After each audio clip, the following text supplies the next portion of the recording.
What is up, you guys? It's your girl Chanel Janae from Around the Way. Hey, hey! And in today's video, I just want to do a quick story time. It's also an informative video or story at the same time that I'm pretty sure a lot of you guys can learn from. So that's exactly why I want to share this story with you. From what you can see in the title of this video, yes, I had the license plate in the front of my car stolen. So this was Sunday, and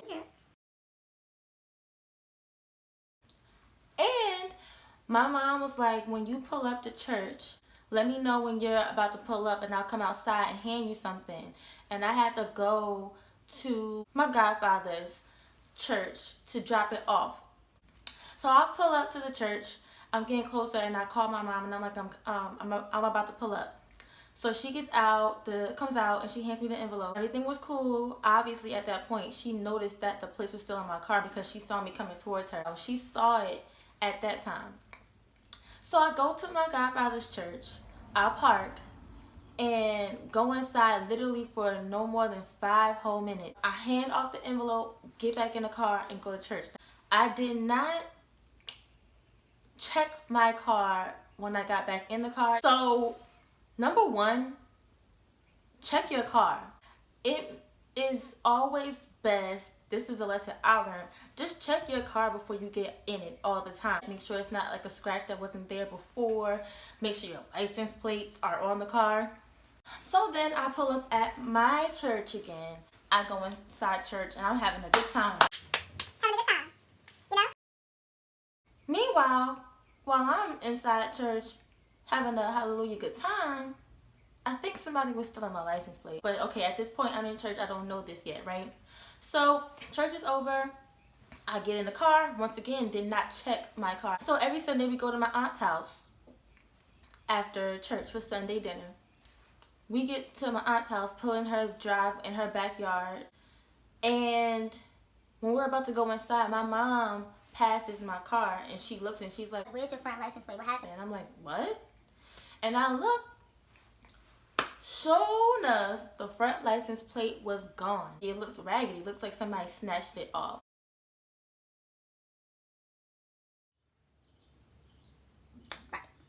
Right. So then when I get to my aunt's house, I call the police. They did take down a lot of my information. This lady ended up calling me back later on, asking for some more information so that a police report could get filled out. Boom. So that's all good. That's done. Now, this is the part that was so frustrating. I went to the DMV thinking that it would be an easy 1, 2, 3 step. I let them know that my front license plate is gone, and they just tell me, you know, we'll give you a new license plate, give us the old one, switch it out, boom, boom, boom, change the registration, pay a little fee, and I'm out. That's what I thought. I go inside, and it's this whole big ordeal. The lady I had the back license plate in my hand, and she's like, you shouldn't leave your car outside without the license plate because the police could give you a ticket, blah, blah, blah. And I'm like, okay, well, like, can we just hurry up then and get this done? Oh, no, it doesn't happen like that. I have to go through this, that, and the third.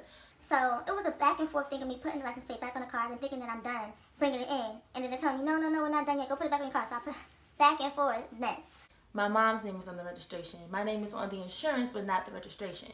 So they were telling me that I could not do anything. My mom had to physically be there. And I'm like, for what? Like, is this something she has to sign? And it was. So I'm like, okay, she's close to a DMV in a whole nother city where she is at work at. Can she go there and fax it over? No. They said she had to physically be there. So, number 2, if your car is not in your name, the registration, if it's in somebody else's name, that person must be with you, like physically with you when you go to the motor vehicles if you're trying to do something involved with that registration. So my mom, literally, she works like, I want to say a good 30 to 40 minutes away from where I was. So she was like, you know what, I'm going to come up there because we need to get this done. We need to get this figured out. So she comes after I wait for her, for the time that it took for her to get there. She comes to the motor vehicle.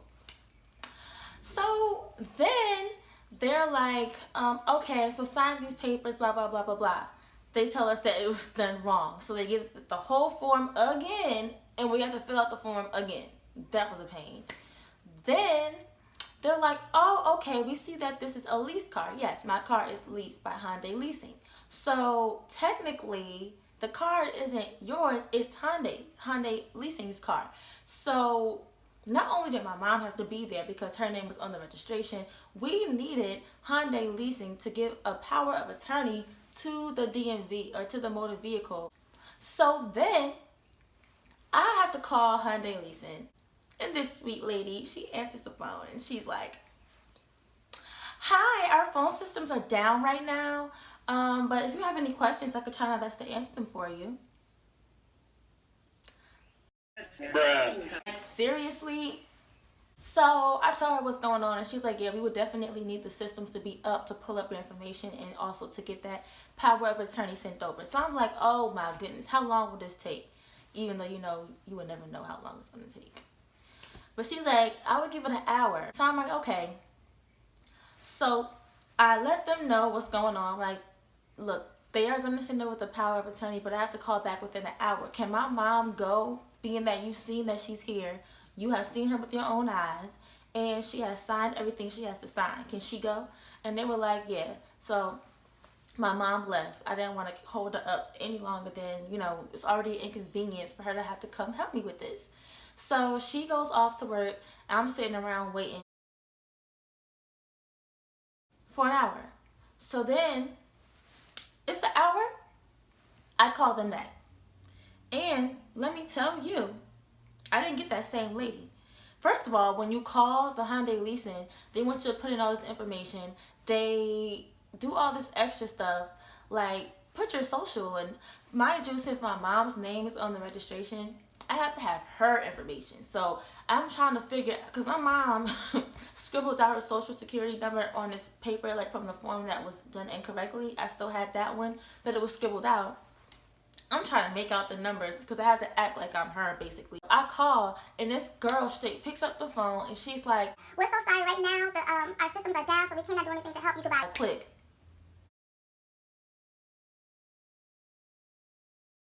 Is that customer service? Like, I'm like, what? So anyway, I'm like, I'm going to give it 10 minutes, and then I'm going to call back.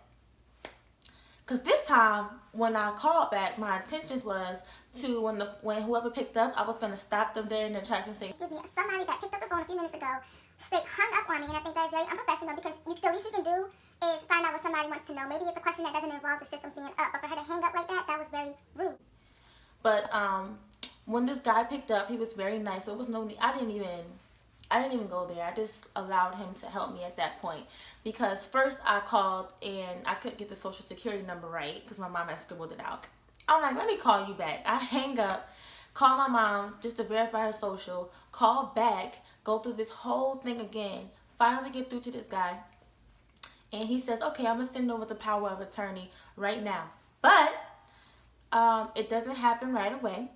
It can take up to either 24 to 72 hours. Bruh. I'm like, yo, I can never get this. Mind you, I have been dealing with this for a whole entire day. You could pretty much figure this out by now. I only have one good day off. I worked all week. I work on Saturdays. Sunday I go to church and I'm with my family. Monday is my only day off to either relax or get everything done. And that whole Monday was me being at this DMV dealing with these people. I'm sweating. I'm funky. I'm upset. I was so, oh my gosh. I was like in tears in the car because I was so upset. So now I have to wait, And I'm driving around with no front license plate. And I'm so nervous because I don't like police to have to bother me. And I'm like, what if they pull me over? Blah, blah, blah. So I text my uncle who's a cop. slash detective, and I'm like, what should I do? And he's like, just go to the police and get a police report. Get your police report and have that on hand. So if the police stop you, they can just check that out. You tell them what's going on. You waiting on power of attorney to go through, blah, blah, blah. So days go by. I'm driving every day nervous. I'm driving every day slow because I don't want to get pulled over. I have no front license plate. Now, my next Monday off, I go back up there because I'm like, the power of attorney should be there now. I gave them enough time, blah, blah, blah. And I go in there and they're like, so your mom's on the registration, where's she at? And I'm like, no, no, no. I already spoke to, and I said the lady's name. My mom was here already. She signed everything she needed to sign. We're just waiting for the power of attorney to get faxed over so I can get my new license plate. Thank you. So she goes and checks the thing for the power of attorney. Why does lady come back saying, okay, they sent something, but it's only one page and it's like the introduction, but it's not the power of attorney. So she shows me the paper, and sure enough, it says page 1 of 1, and it's like, attached is your power of attorney, but there's no other page. Bruh. So now I'm like, you got to be kidding me. You've got to be kidding me.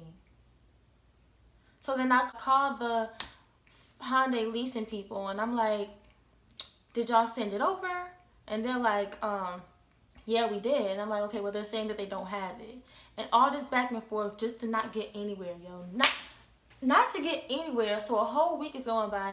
This thing has been doing more than pissing me off. It has been like the aggravation of my soul for that whole week.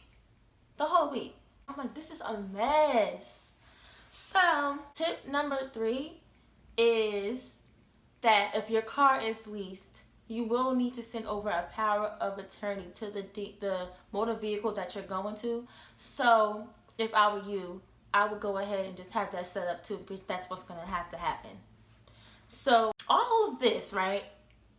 All of this, finally, the Hyundai leasing, they tell me not only do they fax it over, which they did not do correctly, they also mail a physical copy over to my mom's address. So my mom gave me that one Sunday when we met up at church, and I brought that actual power of attorney over to the DMV. Now it's been like a whole week or 2 since this thing has been going on.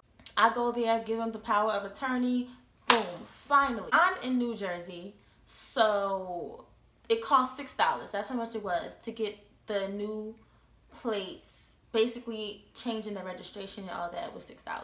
Not bad. So I took the old plate off in the back of my car, my remaining one, gave it to them, and I took the new plates that they gave me and the new registration, and I put the new plates on my car.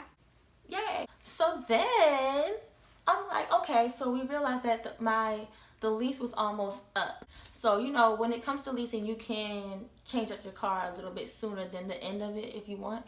So we were already looking into those options. Like, should I keep the car and just finance it, or should I go on to leasing it? And I also will do another video if you guys want. Please comment down below if you would like me to on differences between financing and leasing a car, because I've done both.